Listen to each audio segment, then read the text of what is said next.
Hope you're all still awake. Late Night Mega here, and we're finally ready to see what's in here. Another hallway with more memories. Ooh, a treasure. A luck sphere. Yeah, okay. Just scanning for other treasures. This spot looks suspicious. And we're not getting anything.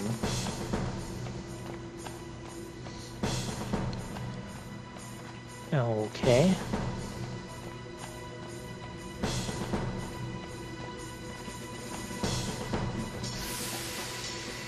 Are the trials ahead? Probably. The trials. Here too, give me a break. Oh, we have another Cloister of Trials to go through. Parades and fireworks. You can ask for them after I defeat sin.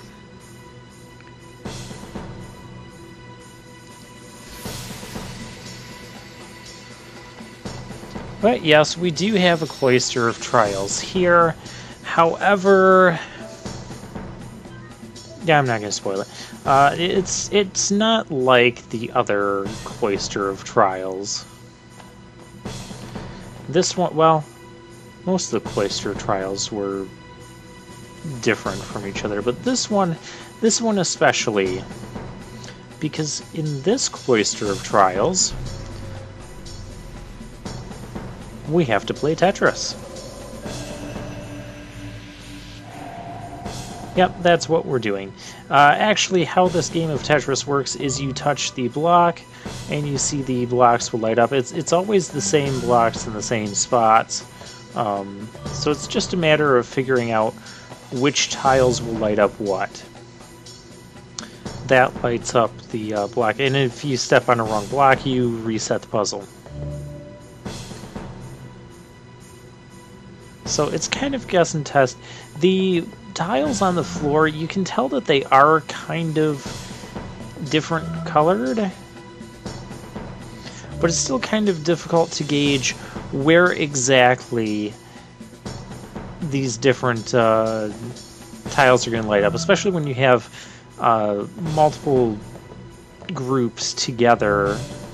Yeah, like those three. Okay, I'm screwing this up now. Okay, did I get... Okay, so we do this one. Do that one. Ah, there's that one. Yeah. Nope, not that one. That one.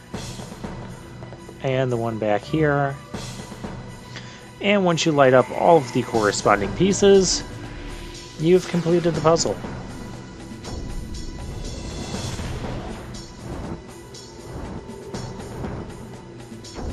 And more puzzles have opened up.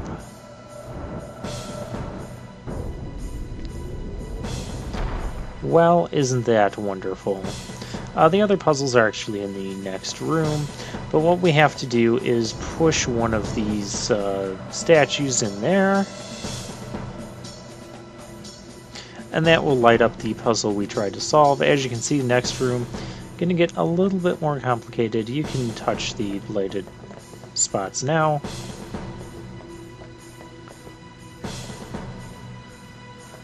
Okay, so there's... Oh, we have a Calica sphere. That's interesting. Oh, we don't have Xanarkin spheres. Now, I do remember one thing to kind of help with this room. Yeah, you touch a wrong block and it resets. Is that a lot of these will be in pairs. Like you see the that top, we'll call it the L block, and you see that one is kind of like opposite. Yeah, you guys get what I'm saying. So you can use that to kind of help you gauge this one, but there's, I don't know, like a dozen spots, maybe a little more. And this one's got to be a square. Yeah, it's a square. So yeah, this... And there's only 4 puzzles in this room you have to solve. The other 2 are going to be... Well, you'll see. But, Yeah, you can do this one by just guess and test. This one does not require a guide in any way. Although looking at a map will be easier, and I'm going to be looking at a map for the 2nd through 4th puzzles. Just for the sake of time in this LP. Okay, there's that one. What's this one do? Oh, it does that.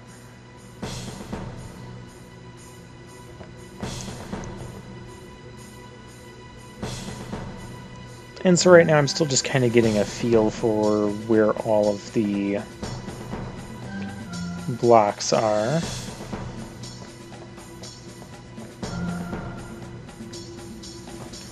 Okay, we need 2 of the red ones like that.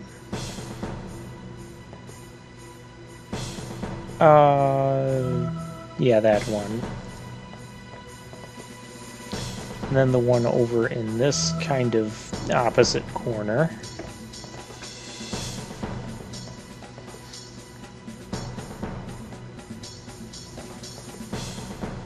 And I need a green. Do I need that one? No, I do not need that one. I have the green. Which one am I missing? Well, certainly not that one. And actually what you'll find is that none of those 4 square blocks will, the cubes, not really cubes, they're 2D. You'll find that none of those, yeah, the perfect square ones, that's what we'll call them, none of those get used in any of these puzzles. What you need to do is come back here a little bit later, and then between both rooms touch all of just the square ones, and that's how you get the destruction sphere and the treasure for that out of this one. And we will have to do that as part of one of the side things I want to show off. Okay, so yeah, you can see it took a few minutes to get that puzzle there. So now we go back into the other room, but before we can do that, well, we can do this too. Someone just turned off the lights. Well, I turned off the lights, but yeah. And then you can put the spheres into here. And once you insert the sphere, it automatically goes and does that. However, the issue is going to be that now that center console won't work. Oh, and there's the Besaid sphere too. So now that center console won't work, you can't actually complete the rest of the puzzles. This is a problem. And how do we solve our problems? By punching them in, or we'll walk out. Yeah, so I had to reset the puzzle. And you reset from the beginning, so we have to do this puzzle again. So, yeah, I just kind of fast-forwarded to get back to where we were before I put the sphere in. Already completed the bottom left corner. And just for the sake of simplicity and time, so we don't have an entire video of me trying to guess and test and remember where each of these specific blocks are, I'm just looking at a map that highlights the spots that we need to stand on, which makes this significantly easy. I mean, it was easy to begin with, it was just a time thing. So yeah, this Cloister of Trials, I really don't mind. I find it odd that we're using Tetris pieces, but whatever.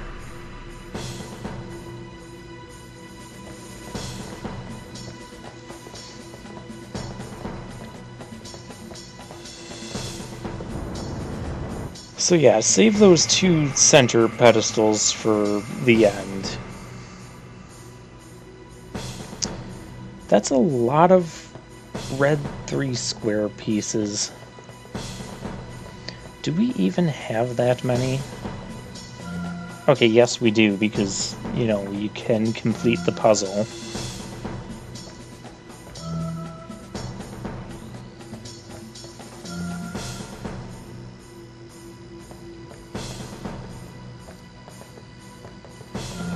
Yep, I want that one. You can see how they're kind of, the buddy pairs are kind of across the way from each other.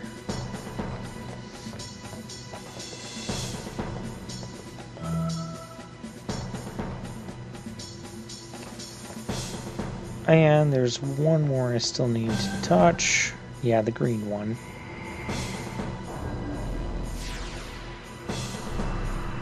See, it just goes by much quicker when you're looking at a map. Although once you get through like the first or second puzzles on your own, you probably have a pretty good feel for where each of the Tetris pieces are scattered across the room. So it wouldn't even be too difficult even without a guide. Not like some of the other Cloister of Trials we've had to do.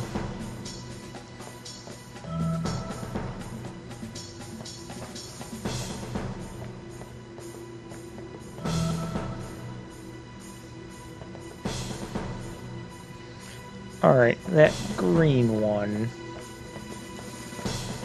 is down here. So we'll also grab that red one. Because then we can, and it doesn't matter which sets of red ones you use. I just like the ones up top and then at the very bottom, because in my opinion those are the easiest. Alright, so we have those four now. Now we're ready to start taking these Besaid and Kilika spheres. Of course, you can still only grab one sphere at a time. Yeah, I can't take the Besaid sphere. We'll take the Kilika sphere and turn off the lights. It is never a good idea to turn off the lights in a video game. Especially if you're playing some sort of horror video game. You just know something bad is going to happen when lights get turned off.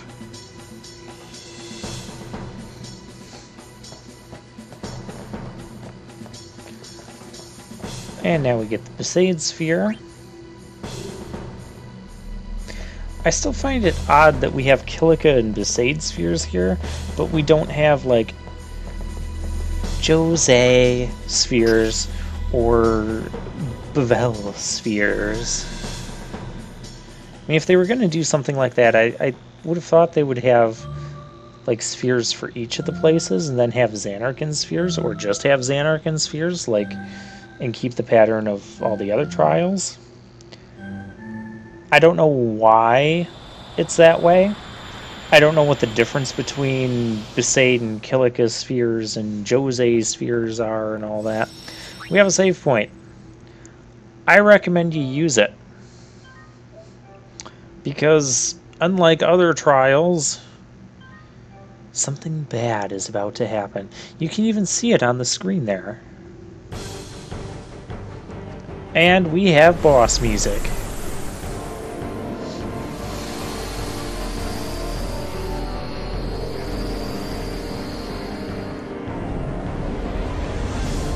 Interesting. Scary and interesting. Oh, it is some sort of horror demon. I warned you guys about turning off the lights. We have trigger commands. We can move. So, this is, what is this thing called again? We're going to start by getting Haste Ga. Okay, this right here, Spectral Keeper. This is a bad idea. Number one, that did not do too much damage. Number two, he will counterattack everything you do, and very painfully. So he can hit the basically the three glyphs in his little radius there. So yeah, to where he's facing directly ahead, and then to his left and his right, he'll counterattack on those spots. So the general thing we want to do, well, first we're going to use a Mega Man potion, because that was brutal. What we want to do is basically just move to other empty spots, and we move by teleporting.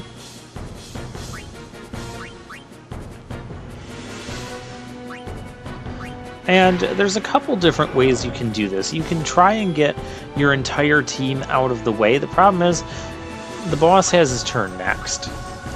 So you could get a couple out of the way so that only one person is going to get counterattacked here. That's one option.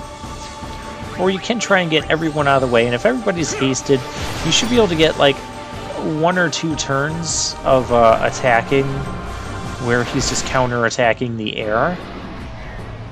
But yeah, you'll see he'll use Berserk Tail and shuffle people around. We have Lulu and Kamari getting a turn before the boss gets another turn. So we'll teleport Lulu over there.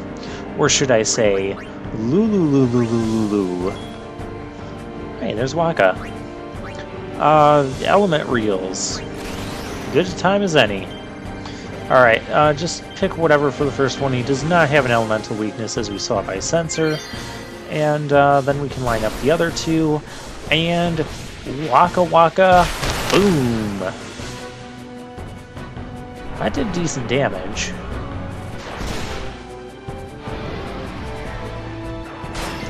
There's that Berserk Tail again. And it hasn't happened yet, but it will be happening. That will cause the Berserk status. And as you can imagine, being berserked is kind of bad given this boss fight. So I like that this guy uses the berserk status, especially at this point in the game. They're introducing like unique ways to make these status effects detrimental to you. You know, we've already seen that with the zombie status, and now we're going to see it with the berserk status. So yeah, when a character is berserked, as soon as it's their turn, they will automatically just attack the enemy. And the Berserk status grants him an attack boost as well. So you might think, well, that's not normally a good thing for the enemy to do unless it has like a super high physical defense. Or in this case, it counterattacks 3 glyph spots. So we need to get Berserk off of Orin. Or he can just die. Well, if we bring him back, he's not going to be Berserk, so yeah, we'll do that.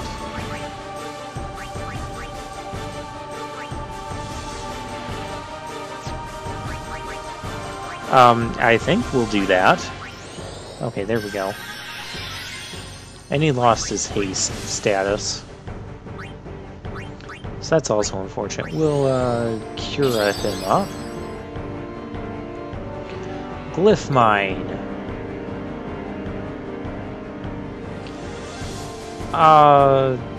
There's not much I can do about that. Can I get Orin his turn faster? It's not going to be fast enough.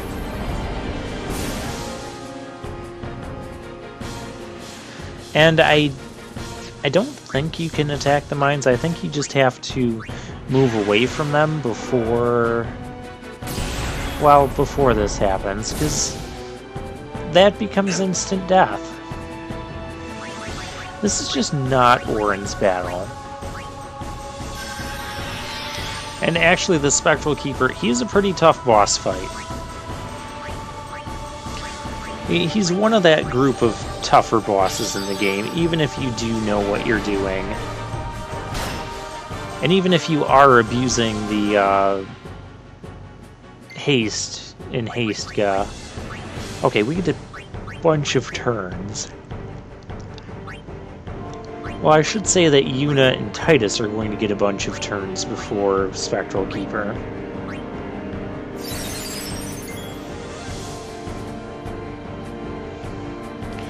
This thing has a beefy amount of health. What was it, 52,000? 54,000?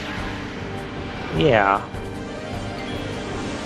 But fortunately, another advantage you can have to having your characters on every other space is when he turns and does a berserk tail like that, you only need to move one character away to get the full party away.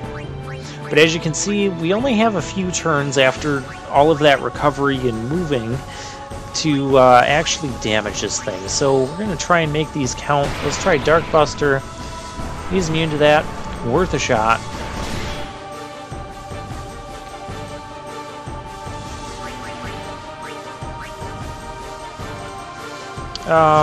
People are not hasted. Let's fix that. Did that just miss Orin? Uh-oh. That's bad. Before Titus goes again... Yeah, we gotta get a couple people moved out of there as well. So we'll use Remedy to get rid of the Berserk.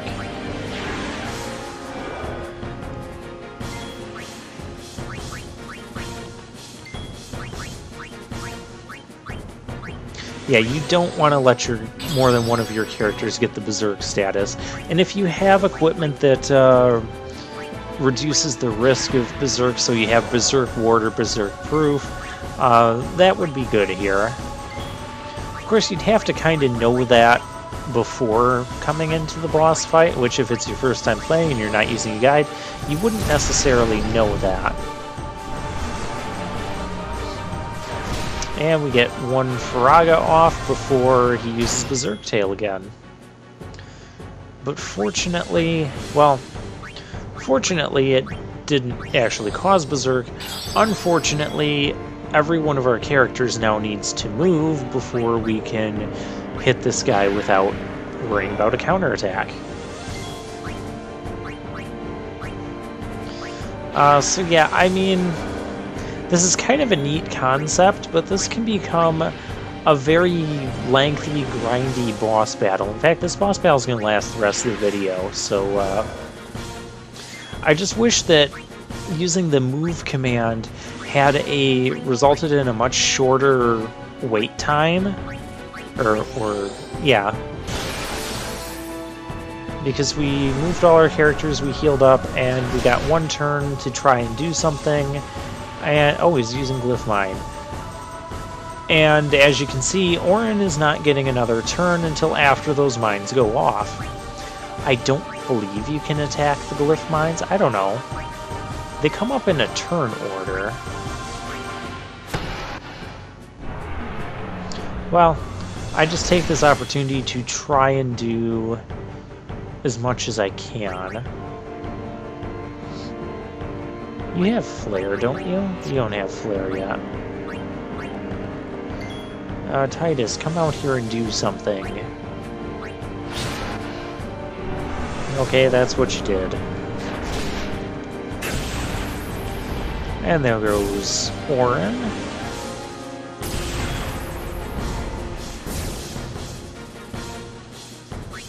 Okay, so we gotta bring him back. But this is still a prime time to get some attacks on him while his back is still turned. But yeah, we can't leave Orin dead forever, because that won't be beneficial to our party either. Although, maybe in some weird strategy you could have one character just be dead. That way you only have two characters to move around and worry about moving to avoid his 3 glyph panel counterattacks. That is an option. So yeah, there's a few ways you can go about this unique battle, and I like that.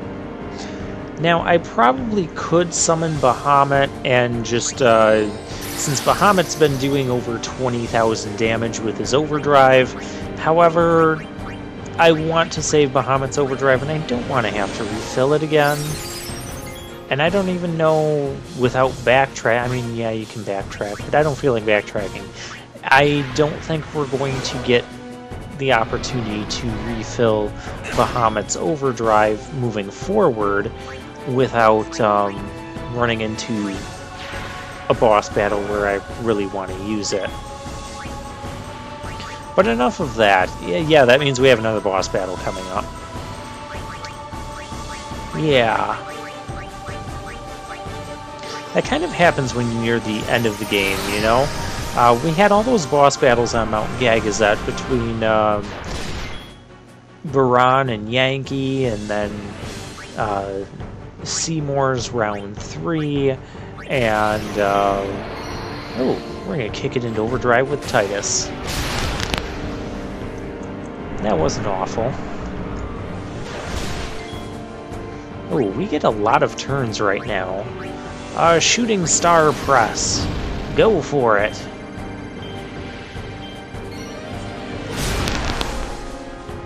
We'll take it.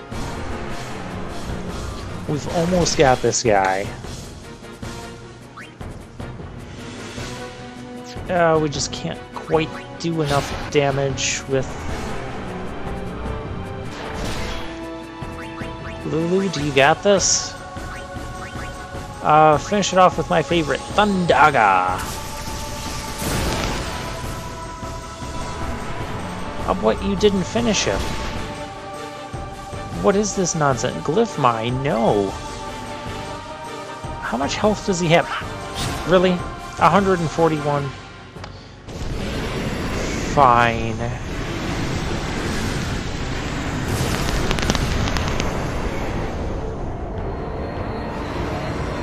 Well, Spectral Keeper is now down for the count.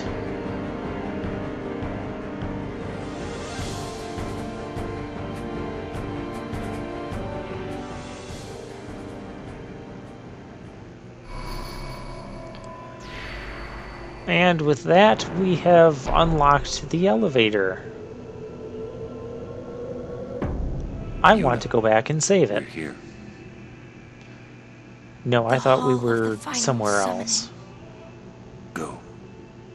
Yes.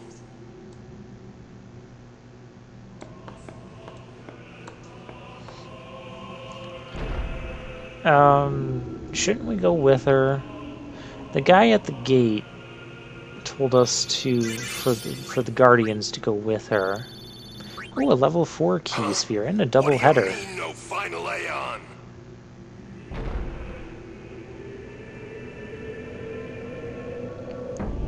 Sir Orin! Yeah, we Everyone! don't... Again, why didn't you just do that the first time? Yeah, we don't get a final Aeon. Well, we don't get an Aeon that Yuna can summon in battle. We'll put it that way. And we'll drop a save point. And I'll see you guys next time.